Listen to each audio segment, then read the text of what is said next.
With the upcoming Universal Survival Arc or Omniversal Tournament in Dragon Ball Super, it has a lot of fans wondering what are some of the creatures or interesting things we might see.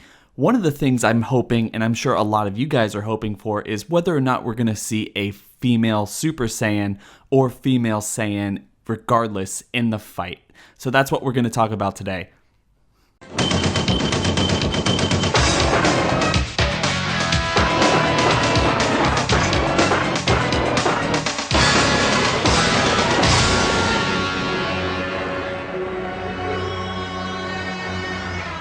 That's right, guys. Today we're going to be talking about whether or not we're going to be seeing a female Saiyan, female Super Saiyan in the upcoming Universal Survival Arc or Omniversal Tournament, whatever you're calling it up until this point. And today I am once again joined by Dimzy from Dimzy's Domain. Dimzy, why don't you say hey to everyone? Hey everyone, it's nice to be here. Let's talk about some stuff and about Dragon Ball and whatnot on Real to Real Productions. Yes. We're gonna be talking about like all this stuff. Like honestly, guys, this is one of the coolest things that I've been hoping for or waiting for throughout the entirety of Dragon Ball Super. I'm sure a lot of people have as well. We've seen it in a lot of different things and other fan servicey things going forward, and I really hope that we're going to see it here. Honestly, I feel like if any time, this is the time that we can actually explore and actually be shown a strong, independent female Saiyan who fights for the same reasons or good reasons. Someone like Kaba, I mean, they have an entire planet over there in Universe 6 that we haven't even explored yet.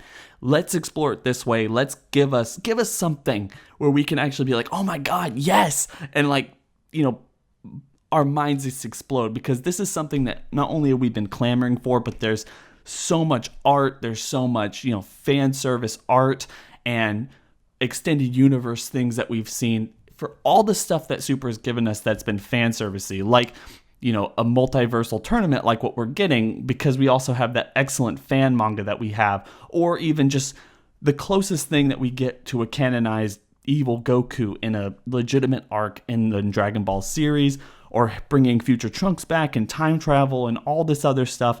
I think it's time for a female Super Saiyan. So, Dimzy, what are your thoughts on that, just going forward? I completely agree. If there's gonna be a time, it has to be now, especially during this new Universe Survival Arc, because of the fact that, look, they've taken cues from Dragon Ball, Dragon Ball Z, and even Dragon Ball GT to a sense.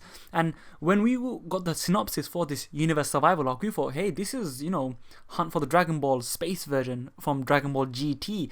So the way I look at it is, why can't they take a bit of ideas or inspirations from Dragon Ball Heroes? We know that a female Super Saiyan is present in Dragon Ball Heroes. They don't need to fit it in the continuity or incorporate Dragon Ball Hero characters, because that's just not going to make sense. But you know it works.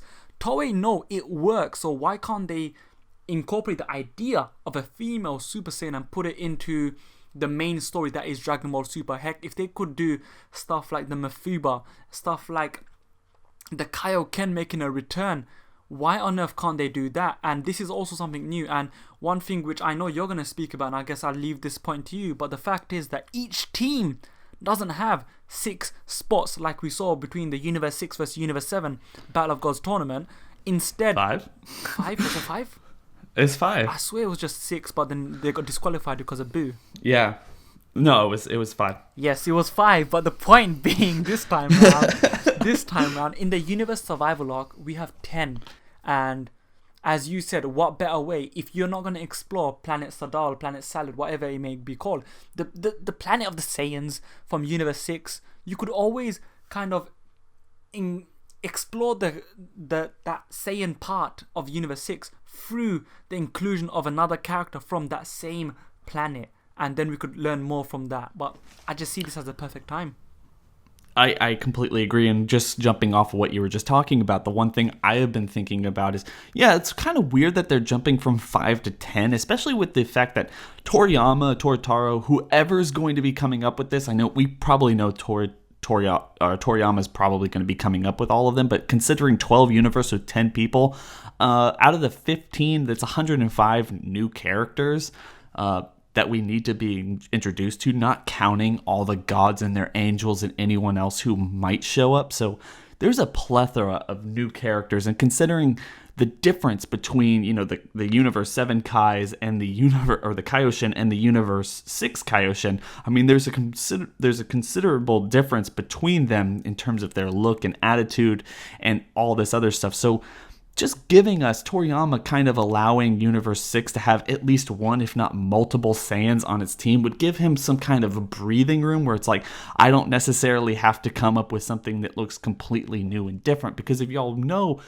the universe is, at least how we've been explained to thus far, even though Super kind of steps on its own logic here and there, is that the universes are made up of mirror universes, twin universes in a way. So theoretically, Universe 6 is the only one with Namekians and Frost and Frieza characters, and like we're talking about here, Saiyans. So heck, if you're going to talk about Saiyans, look at Universe 7. You have 3 Saiyans in the team that we know for sure: Goku, Vegeta, and Gohan. So if that's my point.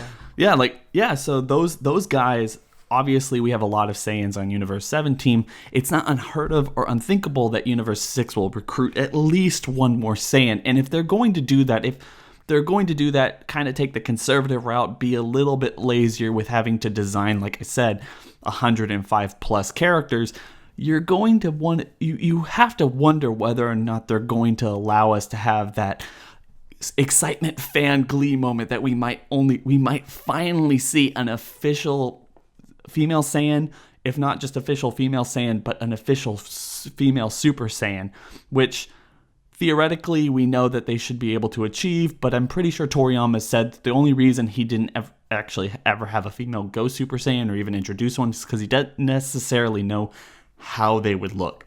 And I think that that's an interesting little note that he gave. But like I said, guys, it's 2017 now. It's time for us to get it. Just as a fan base, I know this is something we've all been clamoring for. And if this is what Super's been giving us in terms of, you know, they're just giving us a lot of fan service instead of actual legitimate story, or kind of weaving these stories together to make a legitimate longer narrative, and they're just kind of segments in a larger piece, then why not go like full throttle and give us something like a female Super Saiyan and basically make everyone excited, sell more toys and merchandise? I mean, there's a segment of the fan base that wants nothing more than that. So that's all I really have to say about that. Talking about toys and merchandise, we know that Shueisha have dedicated their own specific room called the Dragon Ball room to expand the universe, to expand Dragon Ball in general. And that's why we have that fan manga of Yamcha, which is absolutely fabulous. But we see them going out of their way to go out and expand. And what better way to expand the lore? Not even the lore, just, you know, this is another toy. If you have the toy of, let's say, a female Super Saiyan, sooner or later, and even probably more material for Dragon Ball Heroes, you could have a female Videl. It doesn't make sense, but you could have that Videl. You could have a female Super Saiyan Pan. Did I say female Videl?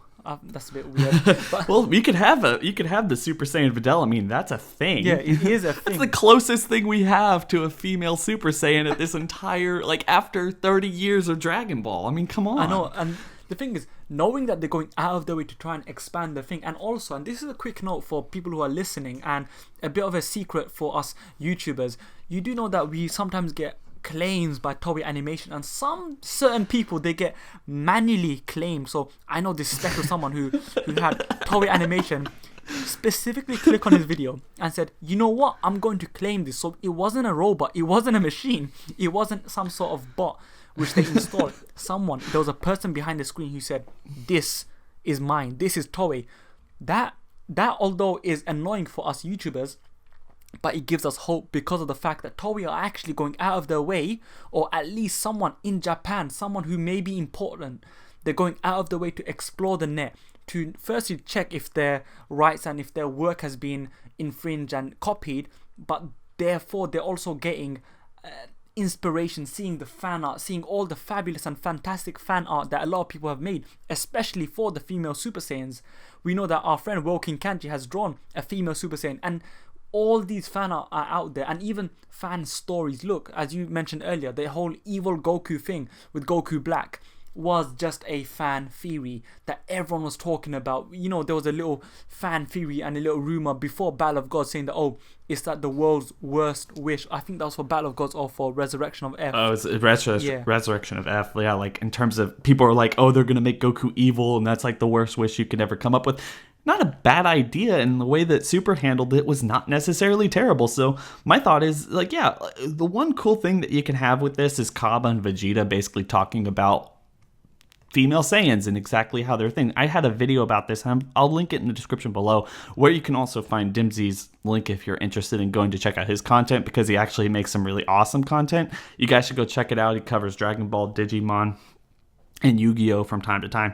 So if y'all are interested in that, please go make sure to check him out. But I'm also going to put up a video kind of in terms of this, or a little bit similar, is we don't know enough about the female Saiyans in general, and from what we learned from Dragon Ball Minus and any other thing, it would be really interesting to learn that they're more of the dominant race, or at least they're the ones who stayed at home, and while the guys were kind of strong and everything else, the female Saiyans are the ones who actually ran the society, or, you know, whatever planet structure they had and everything. Of course, we know that it's not really like that, because Vegeta being a prince and his father being the king, it was more of a patriarchal society. But just getting a little bit more information of how female Saiyans work in the Saiyan society, or the Saiyan heritage or race or anything from Kaba and Vegeta going forward, if a female Saiyan was actually put within this tournament, would be splendid. I think a lot of people would be really, really excited about that. And just getting any more mythos of how the Saiyans kind of acted as a people would be interesting. Wouldn't it be amazing if you find out that in Universe 6, it's not the male Saiyans who are the savages, it's actually the females? Yeah, exactly. It's like, yeah, like Kaba's just like this little like timid everything, and the females are the ones who are really like really out there and crazy and ready to kill people. That would be, I mean, there's so much potential here, guys. And if you like what we're talking about, please share your ideas, reasons why you think that this is the absolute perfect time for us to be introduced to a female Saiyan, and also ideas of how you want that personality to be. Do you think they're strong? Do you think they're weak? Are they timid like Kaba? Are they more strong like Dimzy's saying? Or anything like that. So anyway, guys, we're going to leave it at that. It's been kind of a little longer video than I thought it was going to be, but we hope you did enjoy it. Like I said, please go make sure to check out. I guess I'll give one quick little point. I guess I'll give one little quick point before he shoos me off. But look, let me put it like this, yeah? Especially in the future Trunks arc, look how self-aware they are with GodTube, with them being so self-aware. Especially episode 69, where they were saying, oh, he's like, Aral is like a gag manga character, so it is the perfect time. They're very self-aware. They know what's around them. They're trying to expand. They're trying to reach more people, and what better way to reach more people by giving people what they want? This is fan service, but at the same time, a avenue, a ability to completely start a new story, a new character, and not giving the carbon copy of what fans want, but also making it their own product. So, Toei, do it now. Just, you're gonna probably put a copyright strike on this, but just do it. Exactly. So guys, yeah, please make sure to tell us what y'all want to see, or whether you think this is a good idea, something they should really do at this point. Please make sure to go check out Dimzy's domain, and his description. Yeah, his link will be in the description below, and y'all should definitely go check him out. But we're gonna catch y'all in the next video. Don't forget to rate, comment, subscribe.